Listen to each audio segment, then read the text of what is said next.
Hey guys, what is up? SuperKmanrocks here, back with what has been another one of my most requested videos, and that is my LEC 2021 Split 1 preseason predictions and power rankings. I hope you guys are looking forward to this. I know I am. But first, I have to take a little bit of an aside from the LEC for a second, because I just want to thank you guys. This is indirectly actually going to be my 1K subscriber special. Thank you guys so much for 1,000 subscribers. I couldn't have dreamed of getting this kind of growth so quickly. It's really cool to see you guys enjoying the content, and you know, I love making it for you guys. So I appreciate all the comments, all the likes, you know, everything that you guys do. You guys have been awesome so far. So, you know, here's some more. I don't want to take up too much time of this LEC video, but I just wanted to say thank you for that. But without further ado, let me explain how this is going to go down. If you are not familiar with my other preseason predictions that I have done for the LPL and the LCK, I'm going to go through all 10 teams in the LEC from how they finished in the summer split, taking playoff standings into account for the teams that apply, and then, of course, for the teams that don't, just the regular season standings.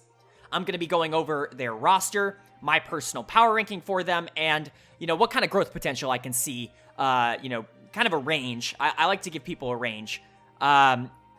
Fair warning, there are some very spicy takes in this one. Some that I agree with, some that are in there to upset the trolls down in the comment section. It's up to you to decide which one is which.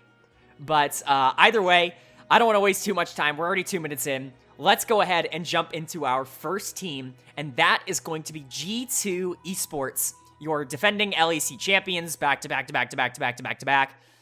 Just, and they upgraded this offseason, which, you know, you could say they upgraded. I think they definitely upgraded mechanically. If you're not familiar, by the way, with how the screen on what you're seeing right now looks, you're going to see every single player that is playing on G2 in this case with a little number next to them. That's going to be where I personally power rank them within their position. Now, if you think some players are quite low in their position, which we'll get to later, there are some positions, especially in the LEC, that are incredibly stacked, and there are some positions that are a lot weaker. Top lane, for example, isn't quite as deep. However, positions like support and jungle, I think, are incredibly deep. And you might see some players that aren't quite as bad as their number would represent, or, you know, the number would think would represent, but it's just really difficult to place them over anybody else in the list. But moving on to G2, the only change that they made was, of course, bringing Reckless in for Perks. Perks moving on to Cloud9 in North America. This is a mechanical upgrade. I don't think there's any question about that. Reckless was really, really good last year, and Perks wasn't super spectacular until Worlds. He did get much better at Worlds. I do want to give him credit for that, but Reckless, you know, is a mechanical upgrade there. I think, you know, like I said in my roster reactions video, which I'm going to link down in the description if you want to, you know, see my gut reactions to how all these roster changes happened about 2 months ago. Like I said, I am a little bit worried because Perks was the main shot caller for this team. And I'm not saying that, you know, there is no other voice on this team. Yankos is very vocal. Mickey is very vocal. So, and then Reckless is vocal as well. So, it's not like you don't have leaders on this team, but it is important to note that they are switching up their main shot caller, which can bring in some question marks. However, I think this team has just so much talent to the point where I don't think any sort of shot calling question marks can stop you from ranking them first. They have the best players in pretty much every position, with the exception, at least in my opinion, of jungle. Jungle is like probably the one that's more common, and then I also have Mickey as the second best support, but that might be a little bit more of a controversial opinion. I could absolutely see Mickey being the best support. You know, you can make that case to me. I think it's totally a valid case, but you know, this team is just stacked from top to bottom. Caps is one of the best players in the world, one of the top 5 players in the world. A lot of people were really mad that I gave Perks an A+ grade instead of like an S grade in my North America preseason review. But I saved those S grades for like the top players, right? The top 5 players in the world, the ones that change every single game that they are in. And to me, that's what Caps is. Caps does fall into that description. He's the best player in Europe. He's one of the best players in the world. And, you know, until I see otherwise, it's going to be hard to not put G2 first. You're adding Wonder onto that, a very aggressive top laner. He's going to die. He's going to get kills. He's going to be great in team fights. He's going to split push well. He just kind of does everything well. Yankos is kind of that more control style jungler, that more supportive jungler that I think really works well with such aggressive lanes. And then, you know, depending on how Reckless and Mickey gel, they're likely going to be the best bot lane in Europe as well. So I could only see this team being so bad, but, you know, obviously it looks like they're going to win another title this year. And if that does happen, you know, good on them, I guess. That's going to bring us to our second team of the video, and that is going to be Fnatic. Fnatic, of course, surprising everybody with how they performed at Worlds. You know, maybe not so much in the group stage. The group stage was kind of expected for them to get out. Maybe not in as dominant fashion or as clean a fashion as they did, but and then obviously almost taking down top esports is a massive accomplishment at the World Championships. They are making two major changes, however. Of course, Nemesis is out and Niski is in. I got a lot of flack in my response video, my reaction video, when I said that Niski was going to be better for this team than Nemesis. And I'll elaborate on that later. I definitely still agree with that opinion. You're bringing an Upset to replace Reckless, who does go to G2. To me, this is just a straight downgrade. I think Upset's a good player. I don't think he's necessarily in that top tier elite level AD carries in Europe. I think he's probably right on the cusp of that. And could he get there by the end of Split 1? Absolutely. You know, I'm not going to take that out. I don't think Upset's a bad player. But to say that he's going to immediately come in and fill Reckless's shoes, I don't think that is quite what I'm expecting to happen. But let's go ahead and let's run down the roster. We've got Bwipo in the top lane, Selfmade in the jungle, Niski in the mid lane, Upset at AD carry, and then Hylissang at support. Let's talk about Bwipo first. He is exactly what you think he is. I'm not the biggest Bwipo fan in the world because I think he is just too aggressive. And that's not always a bad thing, but I think he gives over some mistakes and some errors that are avoidable. And you know, that's kind of a common theme with LEC top laners. I don't know if that's just I guess that's the European solo queue for you, but you know, I don't think he's like a revolutionary player. I still think he's very good, and he's definitely someone you can have on your team if you want to push for like a solid Worlds, you know, berth. I'm not sure he's like one of the top 5 top laners in the world though, which I think is like what you're looking for when you're a team like Fnatic. Speaking of top 5 at their position, though, we got to talk about Selfmade, who last year emerged as probably the best AD carry, probably the best jungler in all of Europe, and definitely one of the top 3 to 5 junglers in the world. He just takes over games. His carry potential is higher than just about any jungler in the entire world, maybe not named Canyon, and you know, it really adds a dynamic to this team that I think works really well. And that's why I really like the addition of Niski here in the mid lane. Obviously, coming over from Cloud9 as their mid laner. Niski is kind of the jungle prodigy savior. Every single jungler he has worked with has turned into an absolute superstar while he has been there. You think back to Xerxes on Splice. You think back to Svenskeren on Cloud9. And Blabber as well on Cloud9. All of these guys were absolutely better with Niski in the mid lane. And when you're building this roster around Selfmade obviously being your best player, you want to do everything you can to give him the tools to succeed. And I think Niski does that almost better than any player in the world. Maybe not in the world, but definitely in the West. I'm a big fan of what Niski brings to the team. Maybe he's not as mechanically talented as Nemesis. You know, I think you can make that argument. But I think he is going to be a much better fit for this roster with enabling Selfmade rather than Nemesis, who is a much more resource player. But moving into the bot lane, you have Upset and Hylissang. Like I already said with Upset, I think he's a good player. I don't think he is a tier 1 AD carry. I think he's like at the top of tier 2, which isn't a bad thing. And like I said, do I think he could get to tier 1? Yes. But I don't think he's quite there yet. Hylissang as well, I think... again, same thing with like Bwipo. They're very similar players in the sense of Hylissang will make some unbelievably good plays, but he'll also make some unbelievably bad ones. And, you know, he's kind of streaky in that respect of there's going to be times in the season where he'll go 2 or 3 weeks without looking good at all, and then go 4 weeks looking like the best support in the region. But just for consistency's sake, I put him at 3rd here. You're going to see who I put above him. I don't think there's going to be much argument on that. But do I think this bot lane has potential? Absolutely. Although I don't think that right now, if I had to predict it, I don't think they're going to be like the best bot lane in Europe. I think they're kind of in that 3 to 4 range in terms of bot lanes. But as for the team as a whole, I have them finishing second. I don't really think you can predict them lower than that. I think the tier gap between 1 and 2, I think the tier gap between 1 and then 2 and then the rest, I think is quite big. So, 1 and 2, I think, is going to be pretty consistent throughout most people's power rankings. And you see that in the consensus as well, who also has them at 2. But do I think this team could get 1? I guess if everything goes right. However, I'm not sure this team has the firepower to beat G2, personally. That's going to bring us to our third place team, our third seed from the LEC at Worlds last year, and that is going to be Rogue, who, of course, finished first in the regular season, surprising pretty much everyone with their kind of breakout performance there in Split 2 last year. But their roster going from top to bottom, they did make a few changes, is Odoamne in the top lane, Inspired in the jungle, Larson in the mid lane, Hansama at AD carry, and then Trimby coming in at support. There are 2 changes, of course, being Odoamne replacing Finn here in the top lane. And while, of course, I get a lot of flack because I'm not the biggest Odoamne fan in the world, but I do recognize that he is definitely an upgrade to Finn here. And while I don't think Finn is a bad player, I think Odoamne just gives you an extra layer to work with. I think he's a better weak side player, and I think he has better carry potential. I think he's overall just a better top laner than Finn is. So it's good to see them bring him in. You're actually bringing Trimby in here to replace Vander, which was actually your decision. You let go of Vander. Vander was under contract. You let go of Vander to bring in Trimby. They obviously see something in here.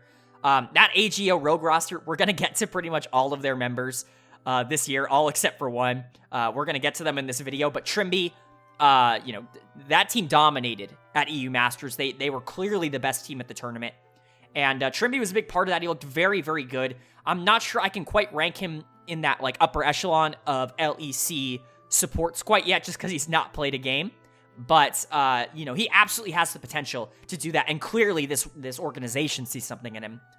But the 3 players you're bringing back are your 3 best players from 2020, and that's going to be, of course, Inspired in the jungle, who looked very, very good. He's that good carry-style jungler. He can play, off-tank picks, but, picks like the Olaf have always been his best, at least in my opinion. You're bringing Larson back here in the mid lane, who I think is an absolute star. He's the second best mid laner in the region, in my opinion. I would take him above pretty much anybody not named Caps.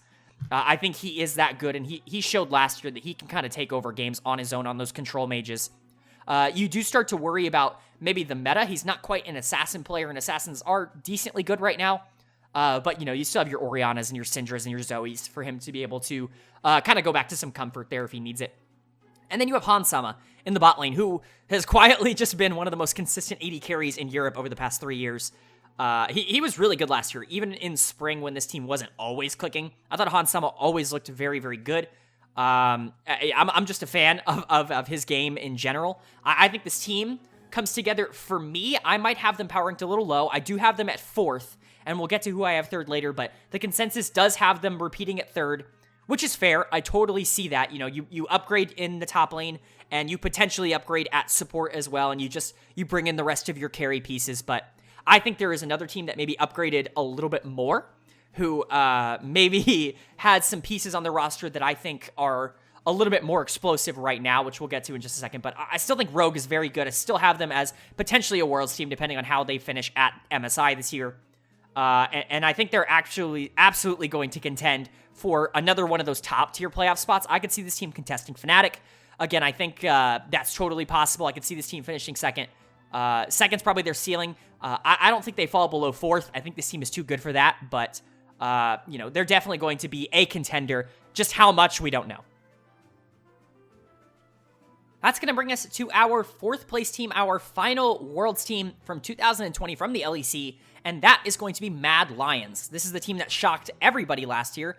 Nobody really had high expectations for this roster, taking over first place. However, they outperformed pretty much anything anybody could have imagined. They did upgrade in a few spots as well, so we'll go over their lineup. You've got Arma in the top lane, Elyoya in the jungle, Humanoid in the mid lane, Karzi at AD carry, and then Kaiser at support. This is the team I have powering third. I think they upgraded a little bit more than Rogue, and I kind of like the pieces that they have slightly more. It's very close, and those two teams are pretty much neck and neck. I think you could flip-flop 3 and 4 for me at pretty much any moment, and I wouldn't disagree. But you're bringing in Armut in the top lane, obviously coming over from Turkey here. He played fantastic at Worlds. He looked very, very good on Supermassive. He was probably the best performing member of that team. Almost got them into group stage pretty much single-handedly. I have him as the third best top laner, which is really ambitious. But you know what? Top lane's kind of weak, which we're going to see when we go ahead and, at the end when we see all the people ranked on one page. I just don't have a lot of faith in top lane in particular, and I think Armut's actually a fantastic player. I think he's going to come in and immediately be an upgrade to what they had last year. Arome just didn't give you that carry potential that Armut does. Armut's fantastic. His Wukong is terrific, as we saw at Worlds, but he plays pretty much all kinds of bruisers. I really liked watching his tape in Turkey. It was very fun. It was very fun to kind of dissect him. And then you've also got Elyoya here. Elyoya, was pretty good last year in EU Masters. I'm not quite as sold on him as I am on someone like Armut, but I do think he's a good player, and obviously Mad Lion sees something in him. I think he's going to be a top half, jungler, somewhere around there. I don't know if he has the potential to break into that upper echelon, and I'm not really super sold on, parting ways with Shadow. I know Shadow had a rough 2020, or like a rough end to 2020, and definitely a rough World Championships. Not a good playoffs and not a good World Championships, but I thought he showed a lot of good things in the regular season, especially in Split 1, and I think going in a different direction, I thought Shadow was definitely moldable. I get why you want to go in a different direction because he didn't perform when it mattered, but I don't know if Elyoya is like this massive upgrade to Shadow, at least in my opinion. And then you're retaining the rest. So you're retaining Humanoid, you're retaining Carzzy, and you're retaining Kaiser. Humanoid, I think, is really, really good. I think you could make the argument that he's a better player than Niski and that he should be ranked number 3 here. I personally have Niski above him just because I'm a Niski fan. I really like his game. But Humanoid's a very, very solid player. He's going to make the flashy plays, and he's also going to give up the flashy plays, the LEC style. But, most of the time it does work out for him. And then the bot lane here that I think is fantastic. I have Kaiser, maybe contentiously, as the best support in the region. I think he's one of the best supports in the world. He didn't have the best of world showings, but it's really hard to, like I say in all my other preseason predictions, it's really hard to discredit an entire year's worth of work, for one tournament, 6 games or whatever, right? It's just really tough for me to forget about how good he was for the entirety of 2020. And Carzzy as well. I think Carzzy gets a little bit overlooked because Kaiser is so flashy and makes such great plays in the bot lane, but I think Carzzy is very consistently good as well. This bot lane for me is in that 1-2 range with G2 for being the best bot lane in Europe. And I think, I'm going to give it to G2 because it's Reckless and Mickey, but like Carzzy and Kaiser have the synergy already. They've played together, for an entire year now. I think, and they might have played together before that. I'm not quite sure. I don't quite remember off the top of my head, but, I think this bot lane is incredibly strong. It is the driving point of this team. You add a carry threat in the top lane. You add a young jungler that you can mold. You have a carry threat in the mid lane. There's just so many options for how to win the game with this roster. That's why I have them powering third. I think they have a little bit more versatility than a team like Rogue does. And I personally just like their players a little bit more. The consensus does have them at 4th. I can't complain with that. Like I said, you could flip-flop Rogue and Mad Lions for me in my head. I think they are very, very similar teams. And it's really just about personal preference at that point. But for me personally, I really like the outlook of this Mad Lions team. Now it is time to jump into what is going to be one of my more contentious takes of the video, and that is going to be talking about FC Schalke No Fear here. And you're probably looking at the number and you're like, whoa, that's crazy, but let me go ahead and explain. I'll go over the roster first, and that's going to be Broken Blade in the top lane, Gilius in the jungle, Abadage in the mid lane, Neon at 80 carry, and then Limit at support. A lot of people really don't like how I view Broken Blade, which is fine. I personally have this team power ranked outside of the playoffs at 7th, which, yeah, is that maybe a little too low? Maybe. But here's the thing with this roster, right? When you have Broken Blade, Gilius, Abadage, This team is going to be incredibly hit or miss. This team is either going to be incredibly strong or they are going to be able to accomplish absolutely nothing. They're just those kinds of players, right?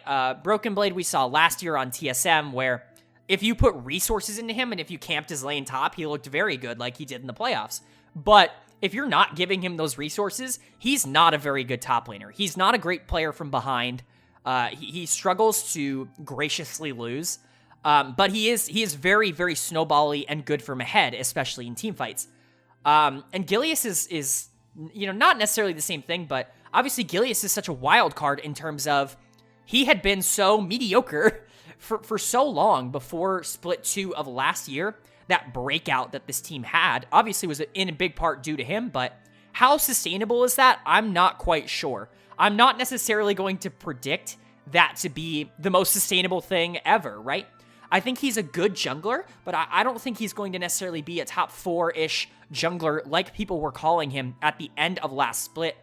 The positivity I do have on this roster does go to Abbedagge, who I am a pretty big fan of. Obviously, you're reuniting Broken Blade and Abbedagge here. If only Closer could come over, but he's going to be doing just fine with 100 Thieves in North America. But I'm a big fan of Abbedagge. I thought he was secretly the best player on the Schalke team for last year. I know Gilius got all the attention. Abbedagge was fantastic. And I thought, I think he is going to be kind of your piece. He's going to be kind of forced to play a little bit more of a passive role in this roster, what with Broken Blade and Gilius, taking up a little bit more of the resources, but I don't think that's necessarily a bad thing. I think he's going to be fine on those control mages that he can kind of do fine in lane and help the team out. Your bot lane is an upgrade. I think it's contentious. You could kind of make the argument either way. I like Limit. You're bringing in Limit here. You're keeping Neon. Neon's going to progress a little bit. I thought Neon looked good towards the end of last year. I was a little bit shocked when I heard that they were planning on replacing him, but they ended up scrapping that and just keeping Neon on. You bring in Limit here from SK Gaming, both of which I think are solid players. Limit I thought looked really good last year. That bot lane I thought was very, very strong for SK. And I think there's a chance this bot lane could be another power point for this team. I just, like I said, I'm worried about the consistency. This is going to be the team of the LEC that in the same week is going to beat G2 and then lose to Astralis. Like they're just gonna have no consistency. And that's something that concerns me. Do I think that they're a potential playoff team? Absolutely. I absolutely think they're going to fight for a playoff, spot. And I think the consensus definitely sees that. They have them power ranked 5th. However, for me, I just think I'm a little bit more sure about a couple of other teams that I'm not necessarily as high on Schalke. Again, go ahead and roast me in the comment section. I know it's coming. I'm prepared for it, but I'm not quite as high on Schalke as other people have been. That's going to bring us to our final playoff team from the 2020 Split 2 in the LEC, and that is, of course, going to be SK Gaming. Now, SK had a pretty big turnaround in summer of last year. Obviously, they were garbage in spring.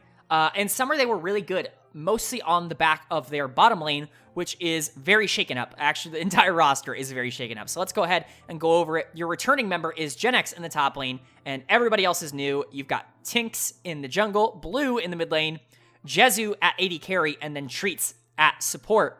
I like a lot of these moves, actually, and people may be surprised, but I do have this as a playoff team, and I do think this team is marginally better than Schalke. Honestly, you could absolutely flip-flop those teams, just like I said with Mad Lions and Rogue. I think Schalke and SK are very similar. I think another team is also in that grouping for me, but we'll get to them later. You could really put any of them above the others. I just like the consistency that I expect to see out of this SK Gaming team. GenX is your returning top laner. He's not like incredible. He's kind of just a mediocre top laner, but that's fine. He did improve last year, and he's getting more used to the role after switching from mid lane to top lane. I think with more time, he could potentially be a pretty solid top laner. I don't think he's necessarily fantastic, but I think he could be pretty solid. You bring in Tinks here in the jungle, who looked really, really good on LDLC. I'm a big fan of Tinks. He was one of my favorite junglers in EU Masters. The 8 rating might be a little bit low. However, like I said, jungle's stacked.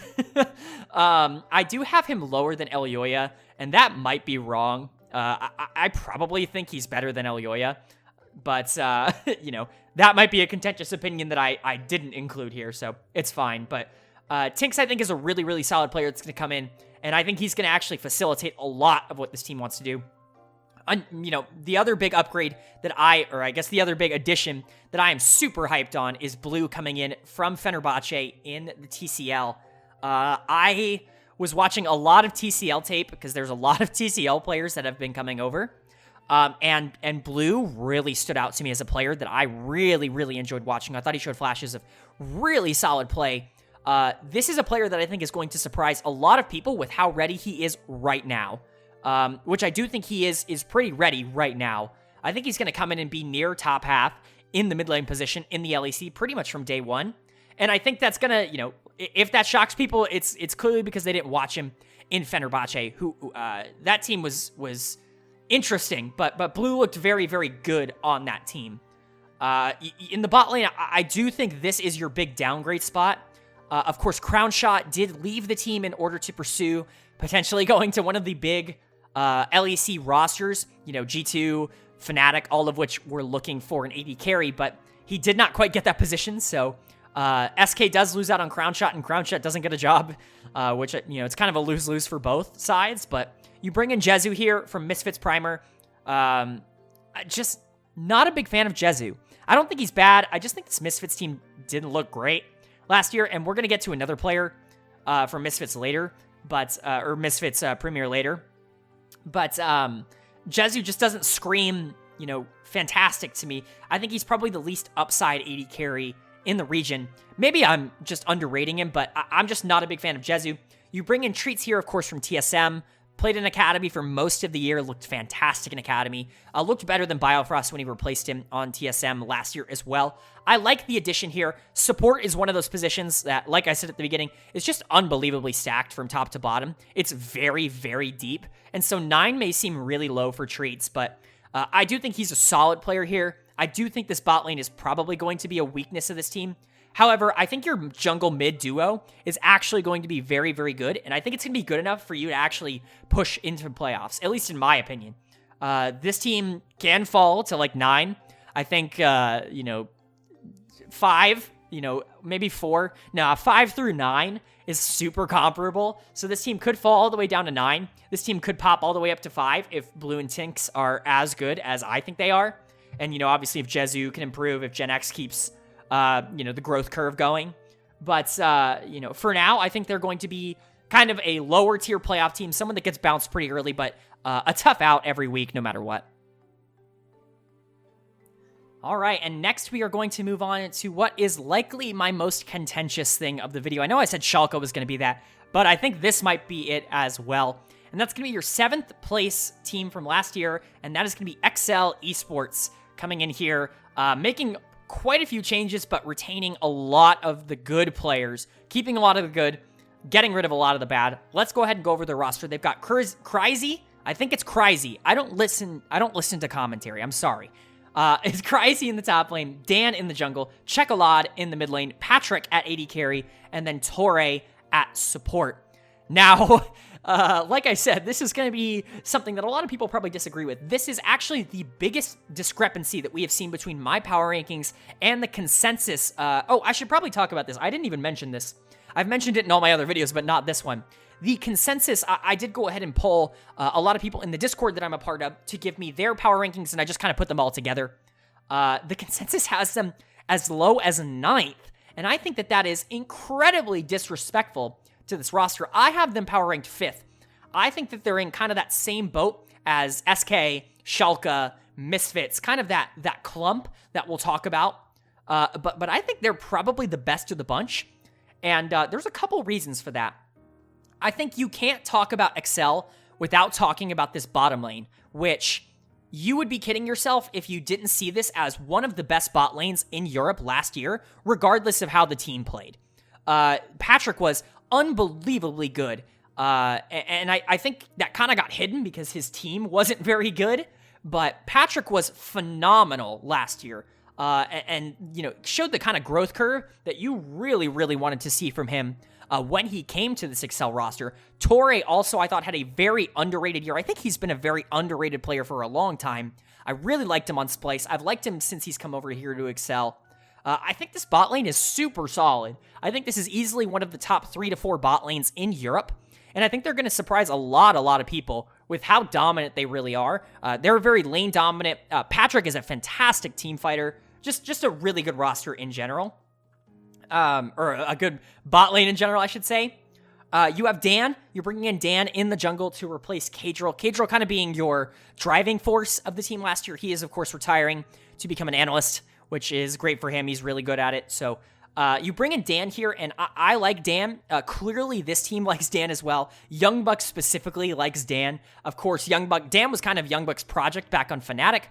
He was actually getting starts over Broxa on that Fnatic team, a couple of years ago, back in 2018, or maybe 2019. One of those years. Young Buck brings him back in here to this Excel team. I'm pretty high on Dan. I really like what I saw from him last year.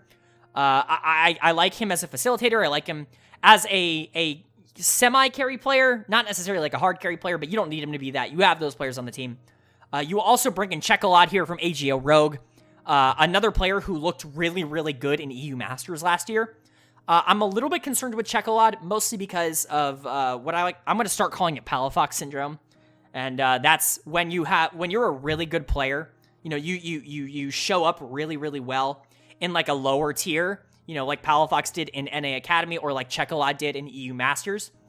But you also have a fantastic team around you as the mid laner. How good are you really? And that's what we're going to find out this year, right?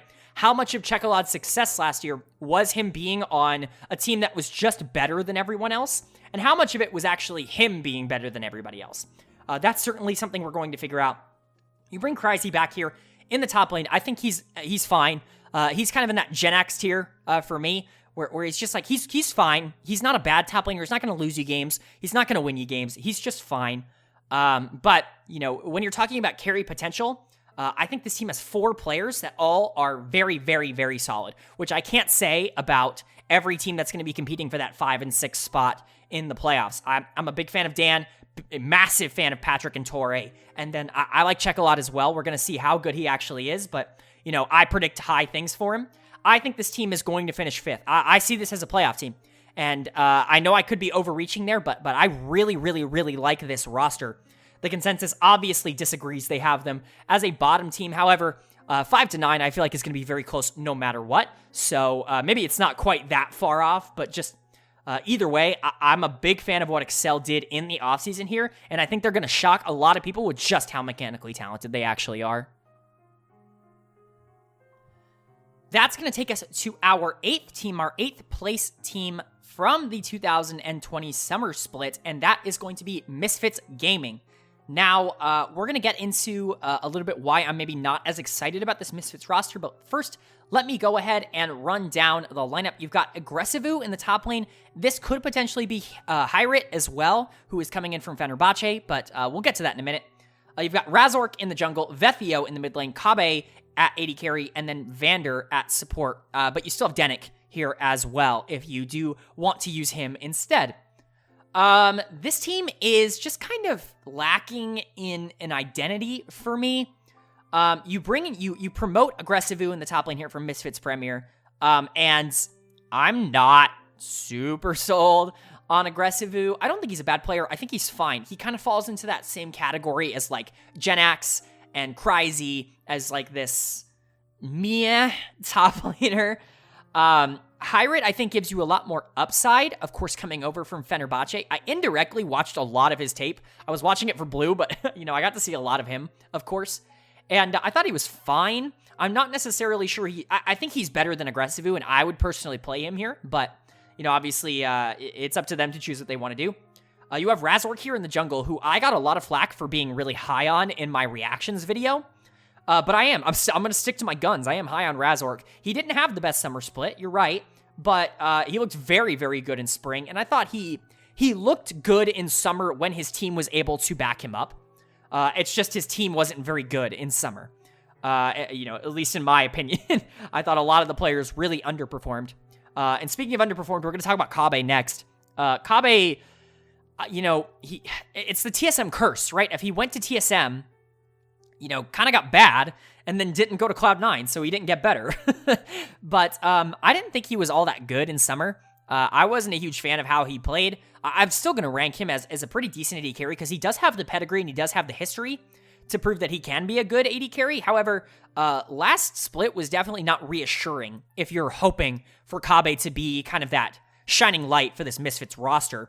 You do bring in Vander, however, from Rogue to be that new support. Obviously, you still have Denick here, but Vander, I think, is a much better player. Vander might be ranked a little bit low at 5. I think you could definitely say that he's better than Torre. However, I wanted to make a point with my Excel roster. And Vander, I think, is very, very solid. He had probably the best year of his career last year with Rogue, the best split of his career in summer. And so he's coming off of that. I think if that bot lane can really get to work together, if Kobbe can kind of get back on track, the ceiling for this team definitely rises. But again, I still think the floor is quite low because you're bringing in Vethio in the mid lane here from LDLC, who personally I'm just not a huge fan of. I didn't love him last year on LDLC. I was much more of a fan of Tinks. While I do think that you needed to go in a different direction than Febivin, I think that Vethio is probably not that direction, at least for me. He's probably the worst mid laner in the LEC right now, and I don't even know if it's really that close. I'm just not a fan of what I saw from him in the LFL, in the EU Masters scene, all of that. I don't know if I'm a big fan of Vethio here. I think this team just has quite a low floor, which is a problem. Razork's a good player, and Vander's a good player, but I have major question marks about the rest. Kobbe, very, very inconsistent last year. And then Aggressivu / Hyrit, and then Vethio, I think are mediocre at best, and not necessarily what you wanted to see from this roster. So, the consensus has them as a playoff team at 6. I'm not going to go that far. I have them at 8th. They're not necessarily at the bottom of this middle clump teams, but I don't think that they're going to be quite as explosive as people are expecting, mostly because I'm just a lot lower on the solo lane duo here. That's going to take us to our 9th place finisher from the 2020 summer split, and that's going to be Team Vitality. Now, Vitality is an incredibly interesting team here.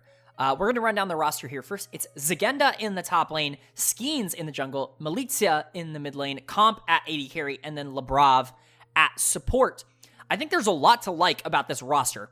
I have them low, and it's mostly because of the floor, just about how much I think, how consistent I think this roster is going to be, and also because I think the LEC is quite stacked. However, I could see this team being a playoff team. I really, really could. I know I have them power ranked 9th, but I could absolutely see this team being a playoff team. Let's talk about the positives, which is most of the team. You bringing in Zagenda here in the top lane from AGO Rogue. He looked fantastic on AGO Rogue. He was one of the best players there. One of the players I'm probably most sure about. Him and Trimby are probably the 2 players I am most sure about coming up from AGO Rogue. But he looked very, very good on that roster. I think he adds a layer to this team that is very good. You can absolutely play through him. You have the bot lane as well, Comp and Labrav. Labrav specifically, I thought was really, really good last year. He showed a lot of good things, especially in spring. They did, kind of slow down a little bit in summer, especially towards the end of summer. But not so much that I'm super concerned this team wasn't winning. Obviously, morale can be quite low. New year can be a new mindset, especially if they jump off to a few wins here. I do like this combination, and I do like that they continued to go with it. And, despite the rating, I am quite high on Skeens. I don't think Skeens is spectacular, and 10 might seem unbelievably low, but you're gonna see when the entire rankings come up, basically from 5 to 10 is super close for jungle specifically. So another one of those really, really deep positions there. I think Skeens was a positive. He consistently got better throughout the year, which is another thing that I talk about a lot as something that I look for is not stagnation, constantly improving. And that's what Skeens showed. He got a lot more comfortable with this roster and was continuously getting better. And so if he can continue to do that, that's going to be really good for this team. A lot of my pessimism for this roster does come from Militia in the mid lane, who I just personally am not a fan of. I didn't like what I saw in summer. He wasn't very good to me. I thought he did hold this team back from how good they could possibly be. I thought Skeens in the bot lane were pretty good. But I'm just not a fan of Malizia here. I think he is someone that I would have looked to upgrade. However, I understand that it was probably a little bit difficult to find options. Vitality is not necessarily the big premier destination for some of the top name mid lane free agents. But, I don't think Malizia is quite what you're looking for here if you're a team that wants to push for the playoffs. And if it wasn't a position as important as mid lane, maybe I would overlook it, but mid lane's probably the most important position in the game right now. And, for that to be the weakest member of your team, I think is quite a problem. But outside of that, I really do like what Vitality has done. I like the young players that they brought in. I like Skeens here. I like Comp, Lebrav, Zagenda. It's just that mid lane that I'm personally a little bit worried about. But if they can overcome that, and if Malizia can, get better, is this possibly a playoff team? Yeah, it's possibly a playoff team. That is going to bring us to our final team of the review here, the preseason predictions. That's going to be your 10th place team from summer. Rebranding here. It's not Origin, it's Astralis. Astralis obviously rebranding from Origin since they kind of owned it all along. But we're going to go ahead and go down their roster here. It's going to be White Knight in the top lane, Zanzara in the jungle, Nuke Duck in the mid lane, Jeskla at AD carry, and then Promise Q at support. Now, this is probably the one team in the LEC that I just am not a fan of, that I really just don't. I don't like the roster moves that were made. They're going for a 10th place finish. It's going to be hard for me to really predict them to be higher than that. I just don't think they necessarily have the talent. They don't have the youth. They have the inexperience, though. So there is that. They are all, a lot of them are essentially rookies. They've played a little bit, but, it's not like they're young, but they're rookies. And, you hope you can get them to grow. But let's go ahead and talk about the positives. Big positive, I think, is going to be Zanzara coming in here in the jungle, who I thought, he was the AGO rogue jungle last year. He looked pretty good. I think he was solid. I think he's going to look a lot worse this year than maybe he actually is. Purely just because, this team is going to struggle. And when you're a jungler and your team sucks, it's going to be, you have no winning lanes. It's going to be tough to kind of make plays. But you're also retaining Nuke Duck here, who had what is probably without a doubt the worst split of his career last split in the summer. He's the only remaining member from this Origin team that, heavily disappointed after a third place finish in spring. But, if Nuke Duck can bounce back, we know he's a solid player. He just definitely did not show that in summer. Your other new players are White Knight in the top lane. Long time LEC fans might remember White Knight from his time on Unicorns of Love back in the day, years ago now. It must be in 2018, sometime around there. He's kind of just been in purgatory the last couple of years. He's been on Berlin International, which, just another guy, and this kind of sums up a lot of the players here. Another guy who has just never been able to find a spot in the LEC. He's kind of just always been on the outskirts looking in because he doesn't necessarily stack up to the rest of the LEC top laners as well. And that's a concerning thing when your roster is made up of guys who have, repeatedly been not given chances because they haven't shown things. But you bring in the bot lane here from Mouse Esports, Mouse Sports.